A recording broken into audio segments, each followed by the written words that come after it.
Bisa tolong PPT-nya? Ya, saya akan share saudara tentang membangun, bagaimana saudara kita membangun spiritualitas saudara. Ya, kalau orang ngomong bagaimana kita membangun sebuah kehidupan kerohanian kita, kira-kira gitu kan. Nah, seringkali saudara orang melihat selanjutnya saudara, dari berapa lama kita menjadi Kristen, ya, berapa lama kita melayani Tuhan, lalu aktivitas kita secara rohani. Seringkali orang melihat pertumbuhan dari situ, saudara. Oh, udah berapa lama jadi Kristen? Oh, saya udah sekian puluh tahun. Oh, saya sudah sekian, udah 5 tahun saya jadi Kristen. Ada yang baru masuk, lalu dia katakan, aduh saya baru setahun nih jadi Kristen, kayaknya saya nggak ada apa-apanya dibanding dia. Lalu ada yang ngomong bahwa, oh saya ini sejak lahir nih, udah Kristen, dikatakan begitu. Oh apalagi saudara. Terus melayani, berapa lama melayani? Oh saya udah lama melayani, sejak kecil saya udah melayani Tuhan. Sehingga saudara seringkali aktivitas rohani ini menjadi sebuah tolak ukur. Sehingga orang kadang-kadang menjadi sombong. Setelah sekian lama dia menjadi Kristen, berapa lama dia melayani Tuhan. Oh saya aktivis, saya aktif kok di gereja. Waktu saya lebih banyak di gereja daripada di rumah. Waduh saudara, sepertinya bahwa oh saya udah gak butuh hal-hal seperti itu. Ada begitu banyak orang menilai kehidupan spiritualitas itu berdasarkan 3 hal ini. Atau mungkin lebih, atau yang lain saudara. Tetapi saudara lihat bersama-sama, sebetulnya saya bisa definisikan kehidupan spiritualitas itu bukan dilihat dari berapa lama kita menjadi Kristen, berapa lama kita melayani Tuhan atau aktivitas rohani yang kita kerjakan, tetapi spiritualitas kita itu dihitung, sudah dilihat saudara, dari tingkat keterhubungan kita dengan Yesus. Sudah paham kira-kira? Ya. Bisa enggak saudara melakukan semuanya itu, saudara tanpa terhubung dengan Yesus? Sangat bisa dan sangat mungkin itu terjadi. Jadi saudara, bahkan sebaliknya harusnya, nah kita lihat, bahwa tingkat keterhubungan kita dengan Yesus harusnya saudara, berakibat saudara di atasnya. Jangan dilihat saudara yang di atasnya menjadi tolak ukur, bukan. Harusnya keterhubungan kita dengan Yesus menghasilkan kenapa kita sampai sekian lama, berpuluh tahun kita tetap melayani Tuhan, tetap mengikut Yesus saudara. Kita beraktivitas itu bukan karena ini dulu dilihat, bukan. Tapi harusnya dari bawah saudara mengakibatkan yang di atas.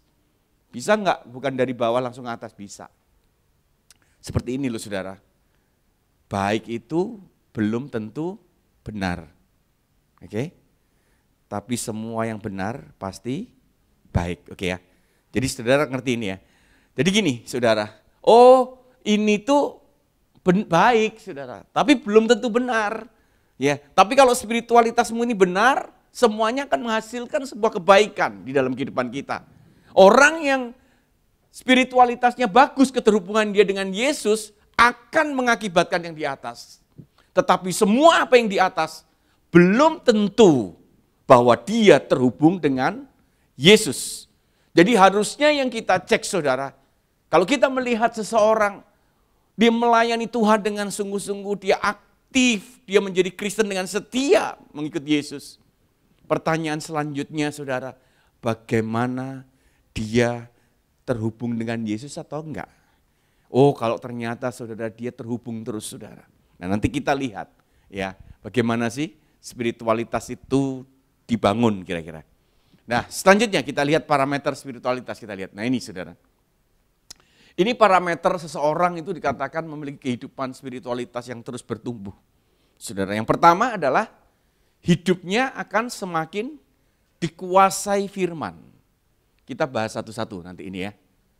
Yang kedua saudara, semakin mengasihi Tuhan dan sesama. Jangan cuma mengasihi Tuhan ya, nggak bisa. Ada banyak orang ngeklaim dirinya bahwa saya dekat sama Tuhan.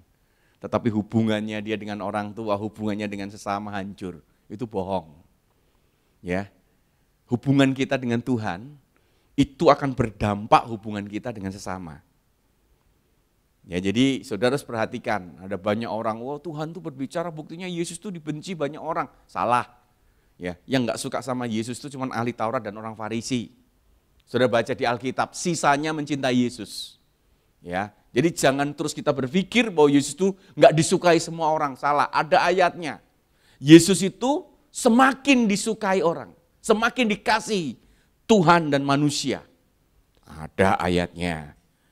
Makin peka terhadap kehadiran Tuhan. Makin peka terhadap kehadiran Tuhan.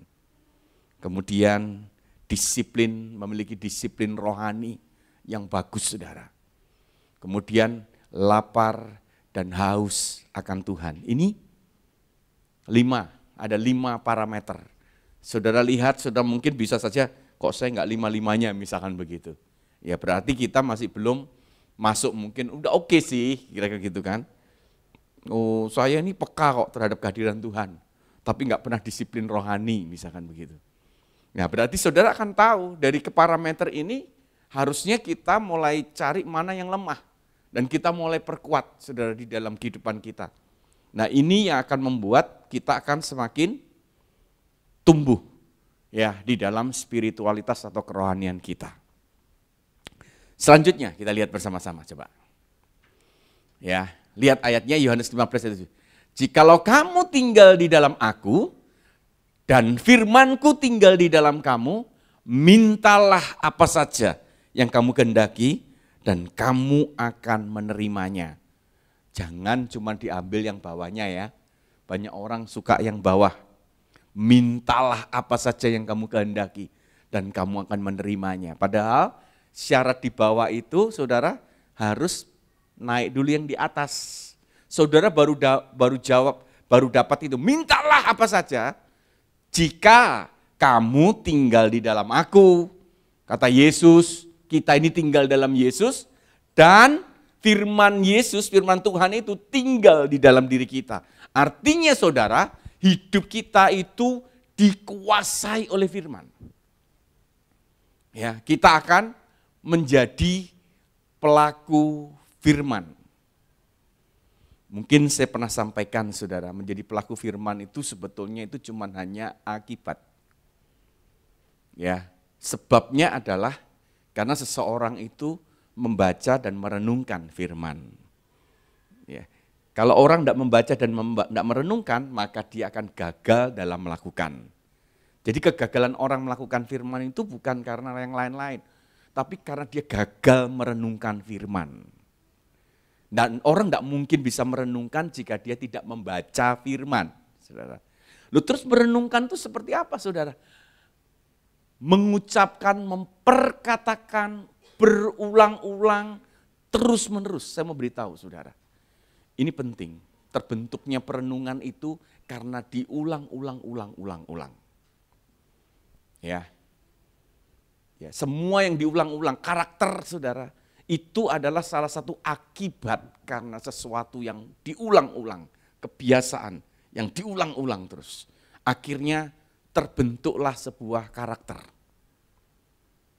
Ya, ini dahsyat saudara, kalau kita mengerti kebenaran ini dalam kehidupan kita.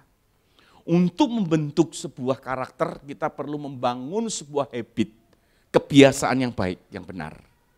Ya, kalau kita saudara ingin membangun sebuah disiplin, saudara kita harus terus-menerus melakukan. Kalau terus kita melakukan sesuatu hal, terus-menerus, maka terbentuklah sebuah karakter, mentalitas. Itu akan terbangun karena berulang-ulang.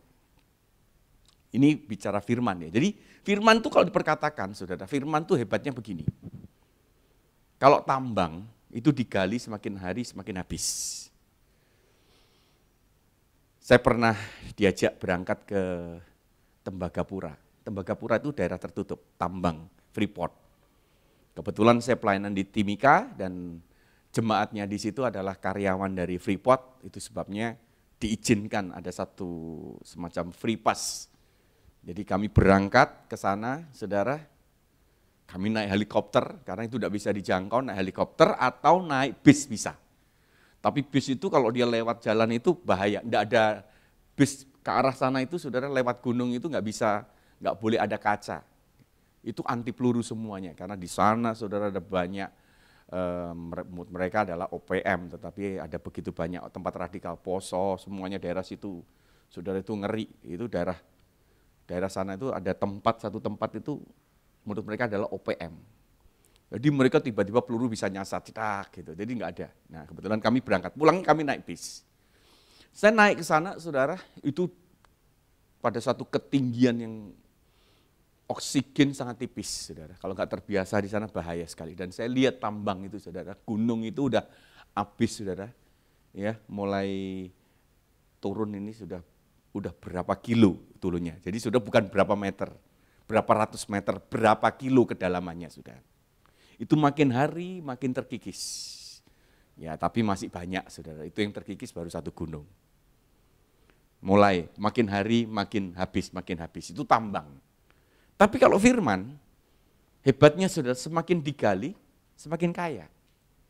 Ya, jadi kalau saudara menggali firman, semakin digali, semakin banyak rahasia yang akan terbukakan. Itu hebatnya firman, saudara. Nah, orang yang merenungkan firman, saudara, itu terus memperkatakan berulang kali, itu dampaknya pada kekekalan. Kok bisa begitu?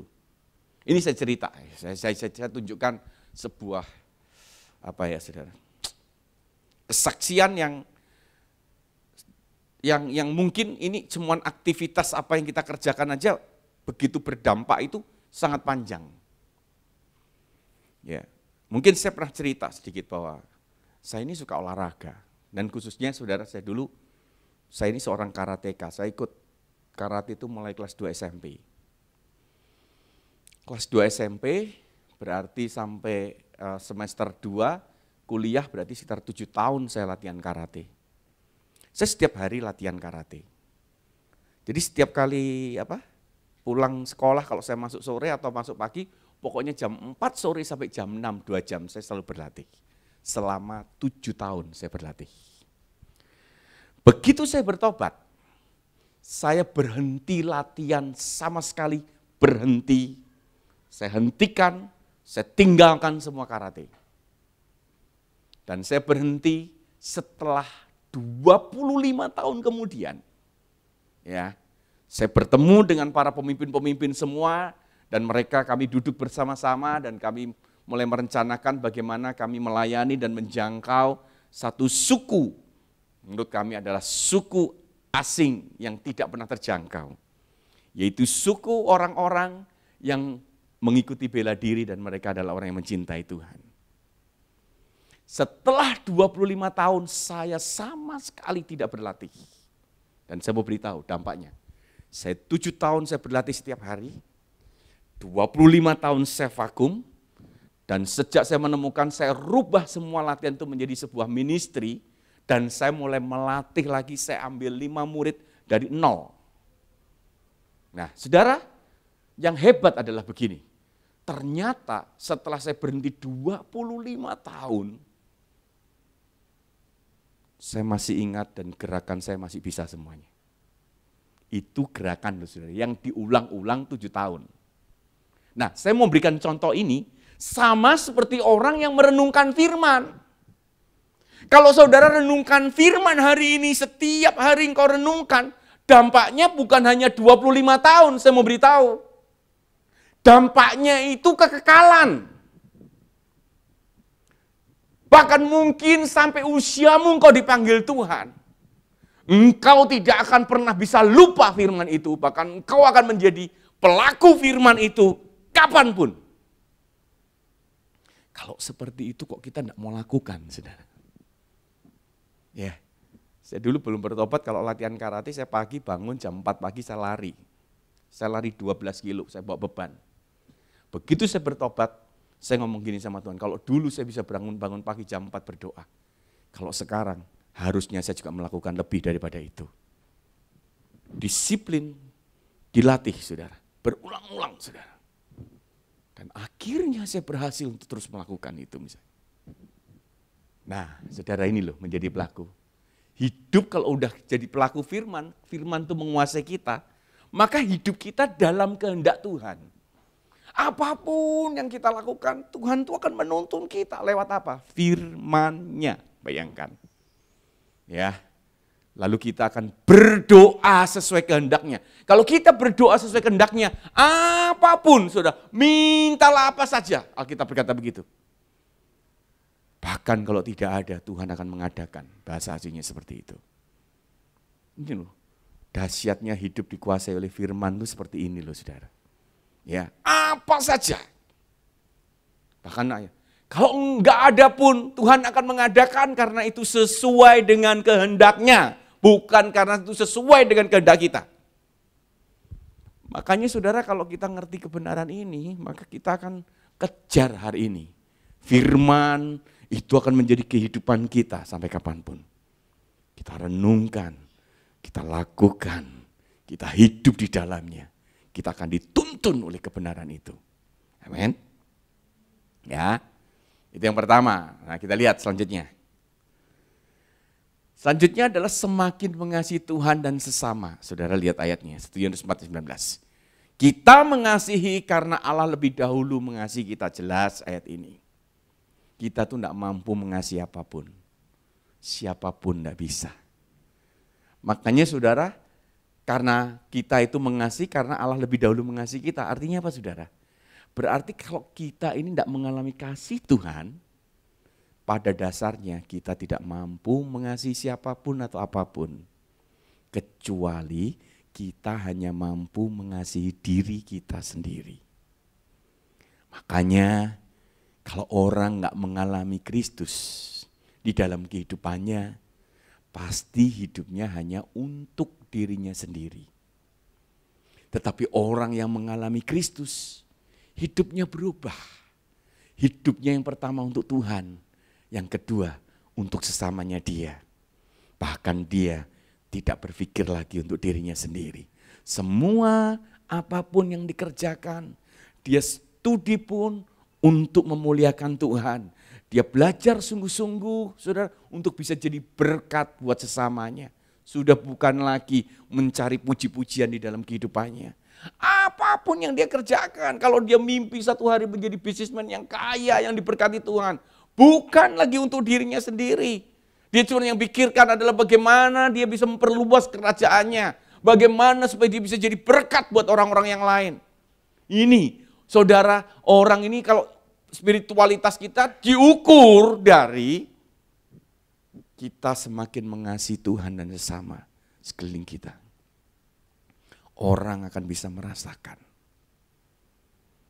Tapi kalau semakin kita meninggalkan Tuhan, semakin kita menyakiti sesama, berarti spiritualitas dia semakin hari semakin hancur, saudara. Jadi saudara kita harus mesti gini, aware gitu loh. Kok saya semakin tidak mengasihi Tuhan ya? Apalagi dengan sesama. Kok saya maunya melulu marah nyakitin orang lain? Kok nggak ada ya belas kasihan? Ada teman saya membutuhkan saja saya cuek. Kepentingan Tuhan tidak pernah saya pikirkan. Yang saya pikirkan melulu adalah kepentingan saya sendiri. Itu adalah tanda bahwa kerohanian kita sedang meluncur dan akan hancur dalam kehidupan kita. Bukan bertumbuh. Ya. Kemudian selanjutnya kita lihat yang ketiga. Ya ini. Makin peka terhadap kehadiran Tuhan. Nah ini saudara Ibrani 1:1. Setelah pada zaman dahulu Allah berulang kali dan dalam berbagai cara berbicara kepada nenek moyang kita dengan perantaraan Nabi. Berbagai cara, saudara. Saudara saya punya definisi, peka adalah ini saudara, bukan gini, oh orang itu sering masuk kamar berdoa, bukan seperti itu peka itu. Peka itu begini saudara, adalah gini, percaya kalau Tuhan itu berbicara lewat berbagai macam cara, maksudnya gini, dia itu aware di dalam kehidupannya apapun setiap hari, setiap saat, dia percaya bahwa Tuhan bisa berbicara kepada kita. Itu ya mas saya. Jadi waktu kita misalkan kuliah, ini yang sekolah siapa yang masih pelajar katakan? Ya pelajar. Oke, mahasiswa? Ya, bekerja? Ya. Berarti ya, contohnya gini ya, waktu saudara sekolah, saudara kuliah, saudara bekerja, setiap hari misalkan itu, saudara percaya begini loh, begitu saudara bangun tidur aja, saudara sudah berkata, Tuhan mau bicara lewat apa ya? Tuhan itu bisa bicara lewat berbagai macam cara, saudara. Makanya kita tuh mesti waspada begini, saudara. Jangan-jangan Tuhan tuh bicara lewat teman kita. Jangan-jangan Tuhan berbicara lewat firman Tuhan yang saya baca hari ini, pagi ini. Jangan-jangan Tuhan juga berbicara lewat orang tua saya. Jangan-jangan Tuhan berbicara lewat bos saya. Jangan-jangan Tuhan berbicara lewat situasi keadaan di sekeliling saya. Jangan-jangan Tuhan berbicara lewat hati saya, intuisi yang Tuhan taruh dalam diri kita. Jangan-jangan Tuhan berbicara lewat hati nurani saya. Ada banyak saudara. Makanya saudara ketika kita ngobrol dengan seseorang, bisa saja kalau orang itu peka, bisa saja tiba-tiba Tuhan itu menegur kita lewat apapun. Kejadian, keadaan, orang tua kita, pemimpin kita, bos kita, guru kita, dosen kita, apapun, bahkan cuaca keadaan pun. Kenapa saya bisa katakan seperti itu? Petrus bertobat bukan karena ada nabi yang datang menegur dia loh. Tapi karena ayam berkokok. Berarti artinya apa saudara? Berarti ayam itu berkokok bicara, saudara. Ya kan?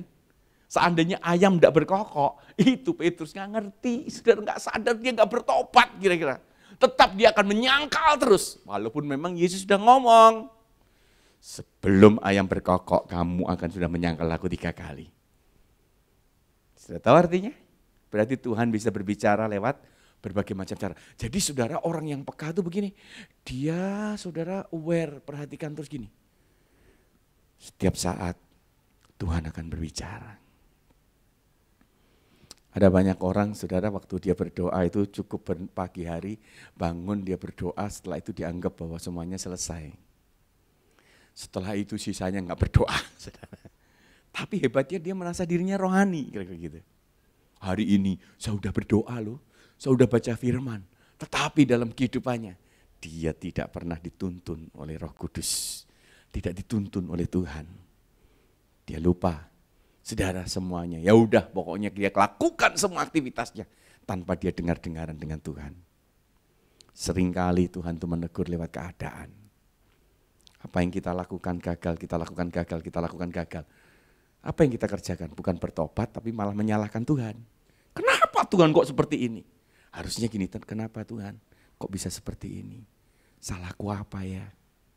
Atau Tuhan mungkin ingin menjaga saya untuk tidak melakukan ini. Untuk supaya kita berhenti, jangan diulangi karena terus gagal, misalkan begitu. Nah, kita terus dengar-dengaran. Ini orang yang peka. Berarti orang yang punya spiritualitas, saudara yang bagus itu, dia semakin peka, saudara. Ya dengan Tuhan, kehadiran Tuhan. Dia peka, saudara, setiap saat, saudara. Tuhan ada karena dia maha hadir. Nah ini mesti terus dibangun, membangun sebuah kesadaran kita akan Tuhan. Itu penting. Kalau enggak, saudara, maka kita akan merasa keberhasilan itu adalah akibat usaha kita. Tapi kalau orang semakin peka terhadap kehadiran Tuhan, maka dia semakin menyadari bahwa apapun yang dia lakukan, itu bukan karena saya, tetapi karena Tuhan. Oke? Nah, kalau sudah seperti itu, saudara, hidupmu itu akan dituntun oleh Tuhan. Di dalam segala aspek yang kau lakukan, Tuhan menuntun. Bahkan dalam setiap perkataan yang kau lepaskan, Tuhan menuntun kita. Ya, jadi saudara lihat. Selanjutnya kita lihat. Disiplin rohani, saudara. Ya tentunya saudara bisa melihat semakin banyak bolehlah. Tapi menurut saya ada 3 disiplin rohani yang penting, saudara ini. Yaitu yang pertama adalah berdoa, ya. Berjaga-jagalah senantiasa sambil berdoa supaya kamu beroleh kekuatan untuk luput dari semua yang akan terjadi itu. Dan supaya kamu tahan berdiri di hadapan anak manusia. Lihat ini ya, berjaga-jaga senantiasa dan berdoa, saudara. Disiplin berdoa. Berdoa ini bukan hanya sehari 2 jam, tetapi seperti radio itu stay tune, saudara, kita stay tune terus. Jadi kita ini, Tuhan itu seperti transmitter yang melepaskan terus gelombang dan kita ini sebagai receiver.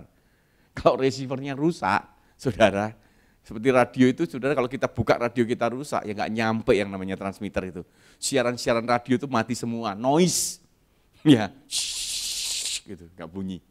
Karena rusak. Nah seringkali gini, transmitternya nggak mungkin rusak karena transmitternya itu Tuhan.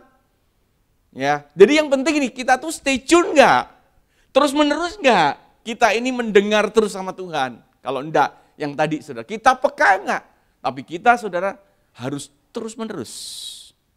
Ya, kemudian firman Tuhan, saya nggak perlu jelaskan lebih detail ya. Mazmur 1 ayat 2 ayat 3, tetapi yang kesukaannya ialah Taurat Tuhan. Dan yang merenungkan Taurat itu siang dan malam. Ya seperti pohon yang ditanam di tepi aliran air, yang menghasilkan buahnya pada musimnya. Dan yang tidak layu daunnya. Apa saja yang diperbuatnya apa saudara? Berhasil. Nah lihat nih, ada kata penting ya, orang yang kesukaannya merenungkan Taurat Tuhan itu ya. Seperti pohon yang ditanam di tepi aliran air, ini yang paling penting, menghasilkan buahnya pada musimnya. Ini bukan percepatan, ini normal, natural. Ya, tapi ada saudara, pohon yang sudah pada musimnya tidak berbuah. Alkitab mencatat, di perumpamaan apa saudara? Tentang pohon ara di tengah kebun anggur, masih ingat itu? Iya kan? Kan tuannya ngomong, sudah 3 tahun aku mencari buah pada pohon ini. Tetapi aku tidak pernah menemukannya. Nah ini udah 3 musim saudara. Ya, bukan semusim. Kalau ada lagu kan semusim berlalu. Ini 3 musim. Tidak ada buah. Tuan ini ngomong begini sama tukang kebunnya. Tebang pohon ini. Buat apa dia tumbuh di tanah ini dengan percuma? Cuman tukang kebunnya ngomong gini, Tuan, beri saya waktu 1 tahun. Saya akan pupuk, saya akan rawat pohon ini. Siapa tahu tahun depan akan berbuah.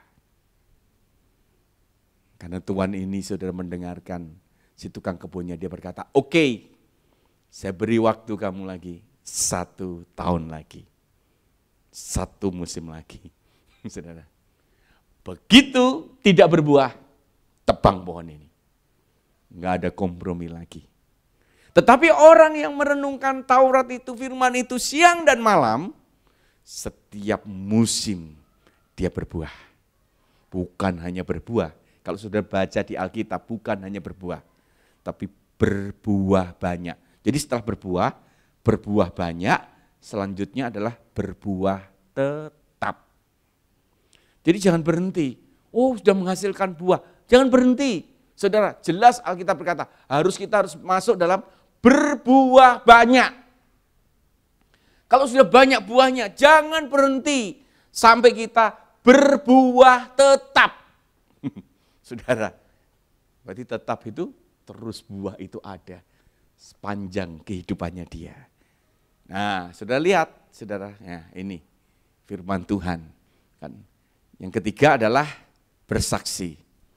Tetapi kamu akan menerima kuasa kalau Roh Kudus turun ke atas kamu, dan kamu akan menjadi saksiku, ya, di Yerusalem dan di seluruh Yudea dan Samaria dan sampai ke ujung bumi. Saudara, sebetulnya kata saksi ini bukan bersaksi dulu. Saksi itu dilihat.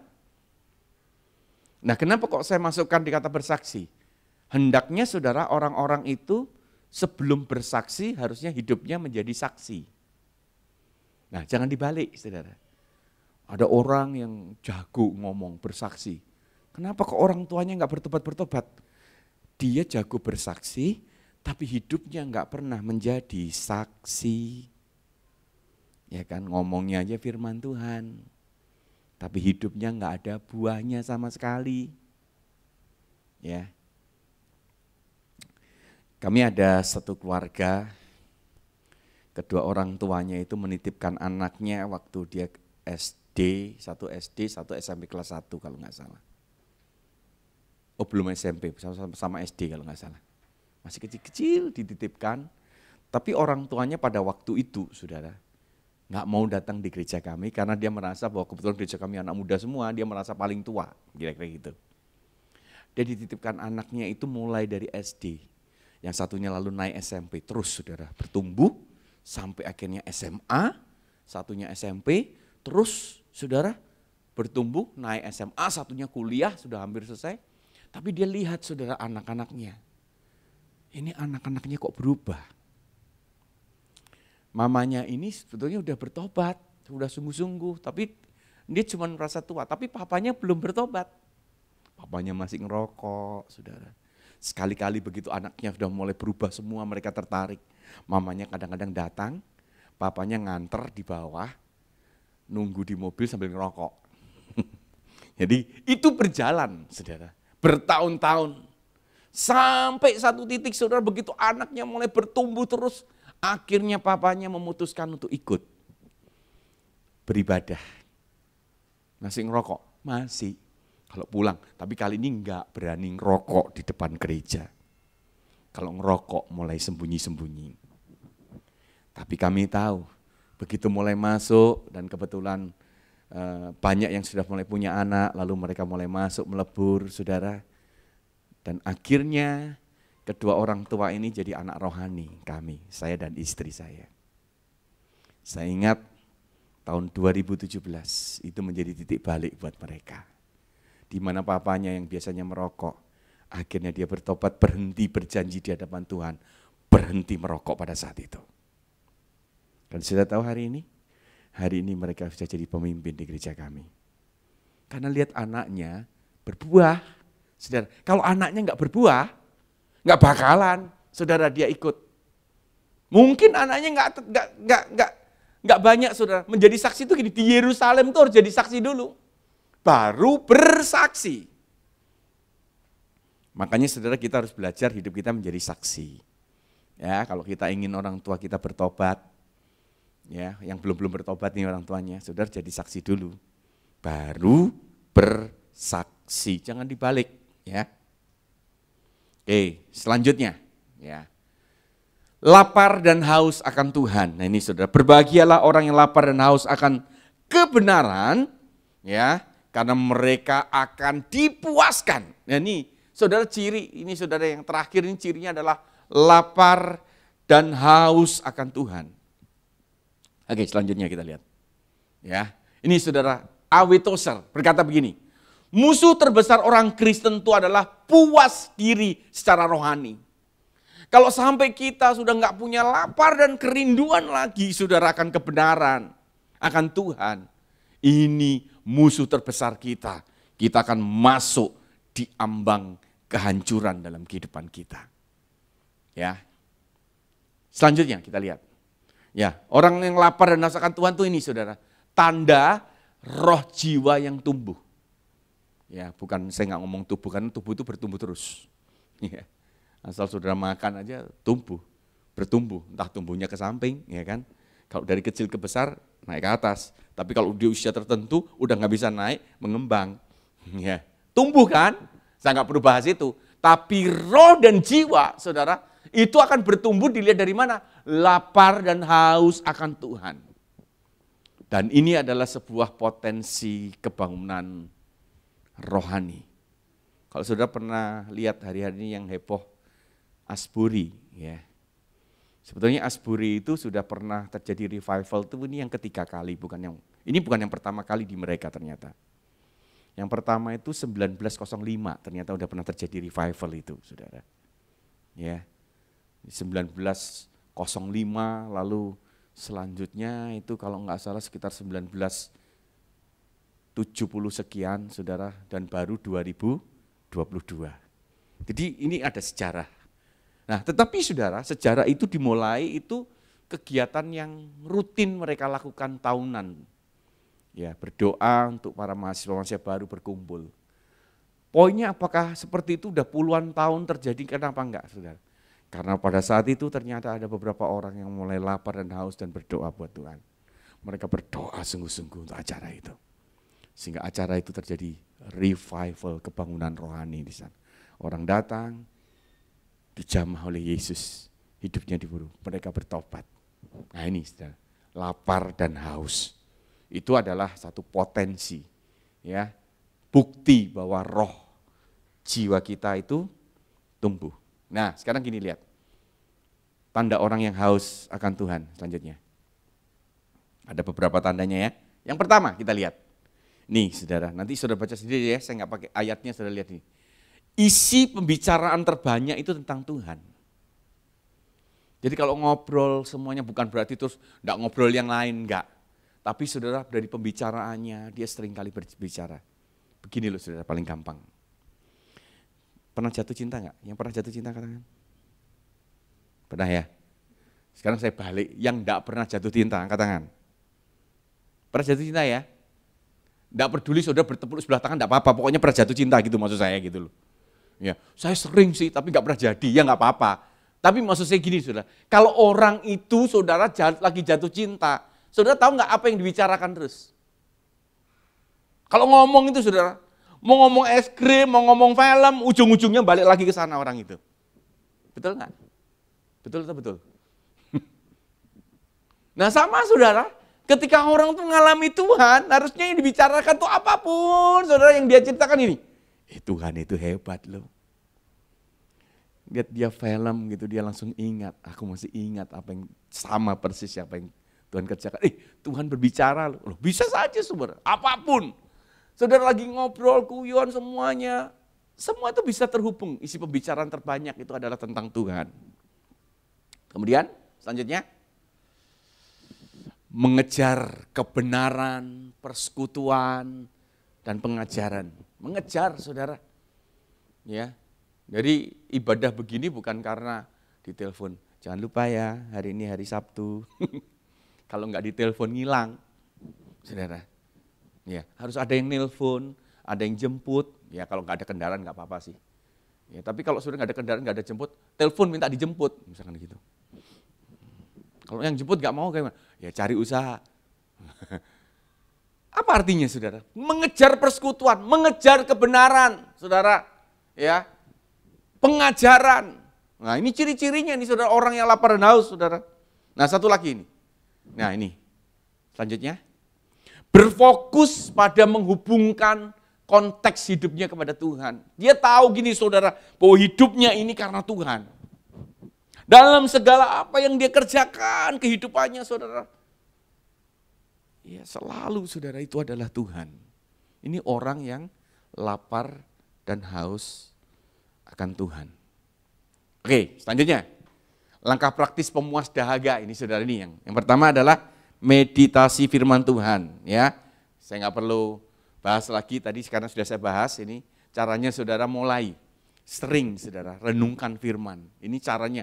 Kalau saudara ingin sekali saudara masih belum bisa ketemu yang lain, rindu, buka Alkitab, meditasi, perkatakan terus, renungkan firman itu. Ini akan jadi pemuas dahaga, pemuas lapar dan haus kita. Kemudian, nah ini saudara, naikkanlah doa dari firman Tuhan. Ini menarik saudara, Kolose 3:16. Hendaklah perkataan Kristus diam dengan segala kekayaannya di antara kamu, sehingga kamu dengan segala hikmat mengajar dan menegur seorang akan yang lain. Dan sambil menyanyikan mazmur dan puji-pujian dan nyanyian rohani, kamu mengucap syukur kepada Allah di dalam hatimu. Lihat ini saudara semua. Perkataan Kristus ada dalam diri kita. Kita pun berdoa dengan firman. Pernah nggak nyoba seperti itu? Coba saudara, kalau saudara berdoa, perkatakan firman. Ya, mengucapkan firman. Ya, firman-Mu berkata, wah saudara. Ya. Tuhan bekerja dalam segala sesuatu mendatangkan kebaikan. Saudara klaim firman. Firman itu perkataan Tuhan. Engkau berkata berbahagialah orang yang lapar dan haus akan Tuhan. Tuhan kami lapar dan haus, puaskan kami. Itu firman yang diucapkan. Ya, berbahagialah orang yang miskin di hadapan Tuhan. Karena mereka akan memiliki bumi. Saudara lihat, saudara semua saudara perkatakan, saudara mulai ucapkan firman lewat doa-doa kita. Ya, ini cara kita memuaskan dahaga kita. Selanjutnya, Membaca buku atau media rohani dan berkomunitas dengan orang-orang yang percaya. Jadi janganlah kita menjauhkan diri dari pertemuan-pertemuan ibadah kita seperti dibiasakan oleh orang-orang, tetapi marilah kita saling menasihati dan semakin giat melakukan menjelang hari Tuhan yang mendekat. Nah, saudara, kita kejar, saudara. Ya. Ada yang suka baca buku? Ya, ada. Nah, mulai saudara cari. Terus bagaimana yang enggak suka baca buku? Saudara, kita tuh jangan terima nasib ya. Saya tuh nasib saya enggak suka baca. Itu bukan nasib. Saudara, itu perlu bisa dilatih. Saudara. Saya dulu enggak suka baca buku. Tapi waktu pertama kali saya baca buku, saya masih ingat satu buku yang pertama kali membuat saya menyukai baca adalah Selamat Pagi Roh Kudus. Setelah itu saudara saya baca Tuhan Ubah. Setelah itu saudara saya mulai kumpulkan, saya mulai baca buku. Terus saya baca buku. Nah bisa saudara, terus berkomunitas dengan orang-orang sekeliling kita. Berkumpul seperti ini, sharing, cerita, rindu menceritakan Tuhan. Itu langkah untuk pemuas dahaga kita saudara. Ya. Kemudian yang paling terakhir kita, Mark Peterson berkata begini, ini menarik saudara. Jika Anda tidak merasa lapar, mungkin Anda kenyang dan penuh dengan dirimu sendiri. Saudara, dia berkata begitu. Jadi kalau hari ini mungkin kita tidak rindu lagi tentang kebenaran, tidak rindu lagi dengan Tuhan. Jangan-jangan hidup kita itu dipenuhi dengan diri kita sendiri. Kita sedang memikirkan diri kita sendiri, kita menginginkan diri kita sendiri, kita ingin berbuat baik untuk diri sendiri. Semuanya dipenuhi dengan diri kita sendiri, saudara. Ya, mari kita mulai belajar untuk membangun spiritualitas kehidupan rohani kita. Mari kita berdoa. Hamba-Mu selesai, tapi Engkau tidak pernah selesai. Engkau terus berbicara kepada setiap kami Tuhan, nyatakan kebenaran-Mu, sempurnakan semuanya, supaya kami semakin terhubung dengan Engkau di dalam kehidupan kami. Sehingga kehidupan spiritualitas kami hari demi hari akan terus semakin hari akan terus meningkat. Terpujilah nama-Mu Tuhan, kami serahkan semuanya hanya di dalam nama Yesus. Haleluya, amin.